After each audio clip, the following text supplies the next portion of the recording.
मुख्य मार्गदर्शक माननीय चौधरी विकास पटेल, राष्ट्रीय अध्यक्ष राष्ट्रीय पिछड़ा वर्ग मोर्चा, नई दिल्ली।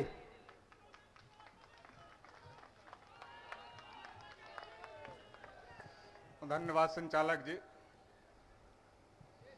साथियों, राष्ट्रीय पिछड़ा वर्ग मोर्चा का ये प्रथम राष्ट्रीय अधिवेशन सफलतापूर्वक चल रहा है और कुछ घंटे बाद ये समापन की तरफ बढ़ रहा है। बहुत बड़ी संख्या में आप लोग देश के कोने कोने से आए हैं, इसके लिए आप सभी लोगों का आभार व्यक्त करता। माननीय वामन मेश्राम साहब अपने व्यस्ततम समय में से समय निकाल करके हम लोगों को दिया हुआ है, इसके लिए माननीय मेश्राम साहब का, माननीय बघेल साहब का और तमाम अतिथि जिनको हमने आमंत्रित किया था और वो आए, तो उनको भी आभार व्यक्त करते हैं।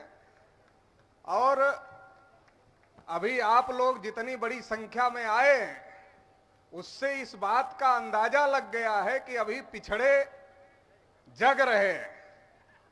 पूरी तरीके से जगे तो नहीं है, मगर जग रहे हैं। और पिछड़े जग रहे हैं, तो जब पिछड़े जगते हैं तो ब्राह्मणों के पेट में दर्द होता है, और जब ब्राह्मणों के पेट में दर्द होता है तो काशी जैसा विवाद पैदा करते। काशी में सम्मेलन हो रहा है, इसलिए काशी में ही बता रहा हूं। जब ब्राह्मणों के पेट में दर्द होता है, कब दर्द होता है? जब हम पिछड़े अपने अधिकार की बात करते हैं, तब ब्राह्मणों के पेट में दर्द होता है। जब हम मंडल की बात कर रहे थे, तब वो कमंडल की बात कर रहे थे। आज हम जाति जनगणना की बात कर रहे हैं, तो काशी, मथुरा, हिजाब और अजान की बात कर रहे हैं।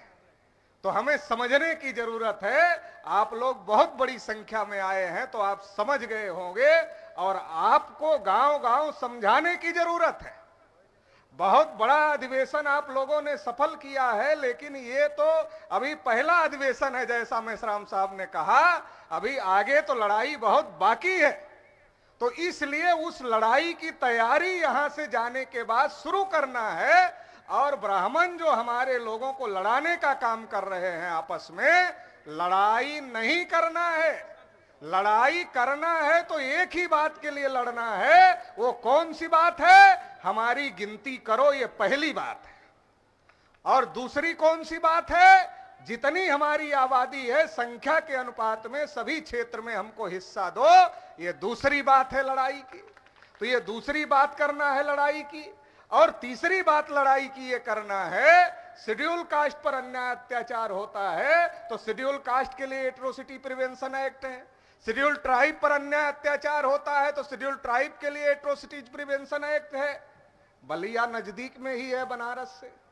पाल बिरादरी के एक बच्चे को गोली मार दिया था पुलिस प्रशासन के सामने ही, आप लोगों को जानकारी होगी। प्रतापगढ़ की घटना की जानकारी होगी, कौशाम्बी की घटना की जानकारी होगी, मध्य प्रदेश में कई घटनाएं हुई उसकी जानकारी होगी, और देश भर में कई घटनाएं हो रही है बैकवर्ड क्लासेज के साथ में, उसकी भी जानकारी आपको होगी। तो हमारे लिए भी एट्रोसिटीज प्रिवेंशन एक्ट बनना चाहिए, सुरक्षा कानून बनना चाहिए। इसकी भी लड़ाई लड़ेंगे। और ईवीएम की वजह से हमारा वोट लूटा जा रहा है, ईवीएम को खत्म करेंगे, जमीन में दफनाएंगे, और ईमानदारी से चुनाव करने वाला बैलेट पेपर लेकर आएंगे। इसकी भी लड़ाई लड़ना, मतलब लड़ाई कौन सी लड़ना है? जिससे हमारे बच्चों को हक अधिकार मिले, वो लड़ाई लड़ना है।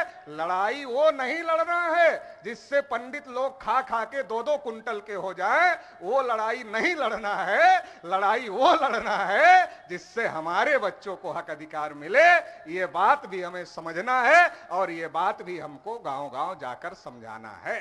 क्योंकि जब जब हमारी जागृति होती है, तब तब मुद्दा डाइवर्ट किया जाता है। इसलिए इस बार ये जो संगठन खड़ा किया जा रहा है, ये जो कैडर बेस संगठन देश भर का खड़ा किया जा रहा है, और भारत के इतिहास में ऐसा मुझे लगता है पहला कैडर बेस संगठन राष्ट्रीय पिछड़ा वर्ग मोर्चा, पिछड़े वर्ग के लोगों का खड़ा किया जा रहा है। और जो ये हमारे हाथ में बहुजन चाय है, बहुत टेस्टी है। इसको हमने यूज किया है, बहुत बढ़िया लगता है। जब से बहुजन प्रोडक्ट लॉन्च हुआ, देश में पूरा तहलका मचा हुआ है, और बहुजन प्रोडक्ट के लगभग 250 प्रोडक्ट लॉन्च हो चुके हैं। तो साथियों, मैं आपसे निवेदन करता हूं कि आप एक बार बहुजन प्रोडक्ट के सारे जो है कि चाय और बहुत सारे जो है कि फेस वॉश और साबुन तमाम प्रोडक्ट लॉन्च हो चुके हैं। मैं निवेदन करता हूं कि आप भी यूज करें। मैंने इसको यूज़ किया, बहुत बेस्ट है। और मैं बहुत ज्यादा उत्साहित हूं इस बात से लेकर कि मुझे हमारे पिछड़े वर्ग के साथी बहुत ज्यादा साथ सहयोग दे रहे हैं।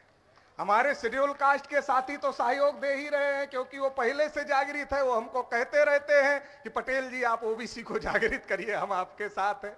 शेड्यूल ट्राइब के साथी हमको सहयोग दे रहे हैं, कह रहे हैं पटेल जी थोड़ा ओबीसी को भी जागृत करिए। लेकिन हमारे लिए अब ये बहुत खुशी की बात आपको बता रहा हूं कि हमारे पिछड़े वर्ग के साथी भी बड़े पैमाने पर हमको साथ सहयोग कर रहे हैं और इस आंदोलन में जुड़ गए हैं। बनारस के अंदर भी और देश भर के अंदर भी बड़े पैमाने पर साथ सहयोग हो रहा है। हरियाणा में मेश्राम साहब की सभा थी, ब्राह्मणों ने रोका।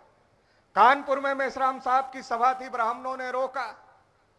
आर्टिकल 19 में बोलना मौलिक अधिकार है। अगर मेश्राम साहब गलत बोल रहे हैं तो मेश्राम साहब से बड़ी सभा लगाकर ब्राह्मण कह दें कि वामन मेश्राम ये गलत बोल रहे हैं। मगर वो जानते हैं वामन मेश्राम और चौधरी विकास पटेल कभी गलत नहीं बोलते।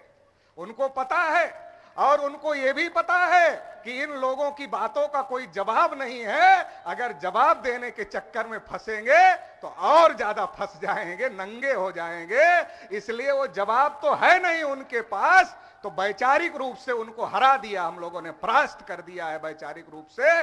वो जवाब देने लायक नहीं है। नहीं तो टीवी में आकर जवाब दे देते, अखबार में आकर जवाब दे देते, बोलकर सभा लगाकर जवाब दे देते। वो जवाब देने लायक नहीं है, इसलिए मुंह बंद कराना चाहते हैं। मगर हम लोगों का मुंह अब बंद नहीं होगा, क्योंकि इतनी बड़ी ताकत हम लोगों के साथ में जुड़ गई है। अब ये और ज्यादा बोला जाएगा, और ज्यादा इस लड़ाई को आगे बढ़ाया जाएगा। और ये जो मेरे हाथ में बहुजन डिटर्जेंट पाउडर है, आप भी इसको यूज करें, क्योंकि हमने यूज किया है। बहुत ही बढ़िया है, कपड़े को अच्छे तरीके से सफाई करता है, और आप भी यूज करिए। नरेंद्र मोदी जी देश के प्रधानमंत्री हैं, उनका संसदीय क्षेत्र है।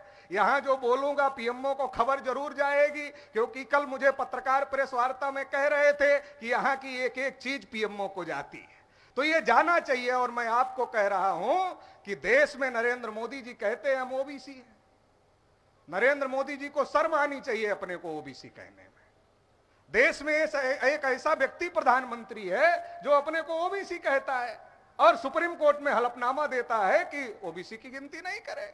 एक तरफ आजादी का अमृतोत्सव मना रहे हो और दूसरी तरफ बोलने नहीं दे रहे हो, दूसरी तरफ गिनती नहीं कर रहे हो। तो सवाल है ये कौन लोग नहीं कर रहे?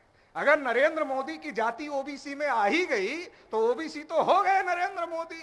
और अगर हो गए तो ओबीसी के लिए कोई कानून बनेगा तो उनकी जाति को भी फायदा होगा, मतलब नरेंद्र मोदी को भी फायदा होगा। तो अपने पैर पे कुल्हाड़ी क्यों नरेंद्र मोदी मार रहे हैं? अपने पैर पर कोई आदमी मूर्ख से मूर्ख आदमी कुल्हाड़ी नहीं मारता। नरेंद्र मोदी जी को तो मूर्ख कहा नहीं जा सकता, देश के प्रधानमंत्री हैं। देश के प्रधानमंत्री को आप मूर्ख कैसे कह सकते हो? कह नहीं सकते। तो उनको तो मूर्ख कहा नहीं जा सकता। मगर फिर भी नहीं हो रही है तो हम लोगों ने पता लगाया क्यों नहीं हो रही है। तो पता चला कि सरकार चलाने वाले लोग नहीं चला रहे हैं। पता चला कि सरकार चलाने वाले लोग नहीं चला रहे हैं।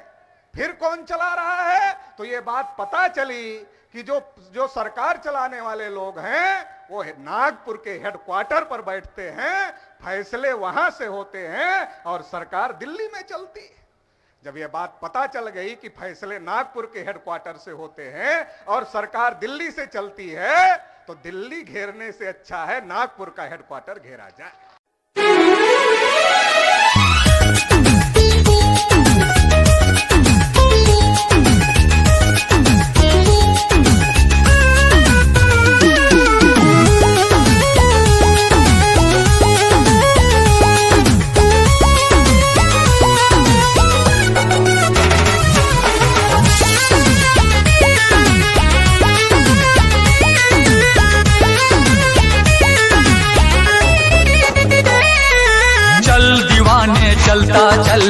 चलता चल तू चलता चल। दुनिया के अन्याय से भीम दीवाने लड़ता चल। चल दीवाने चलता चल, चलता चल तू चलता चल। दुनिया के अन्याय से भीम दीवाने लड़ता चल।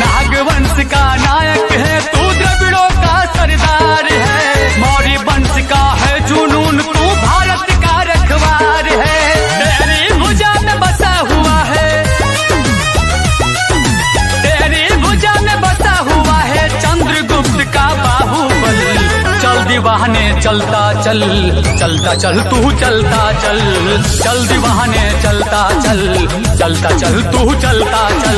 दुनिया के अन्याय से भीम दीवाने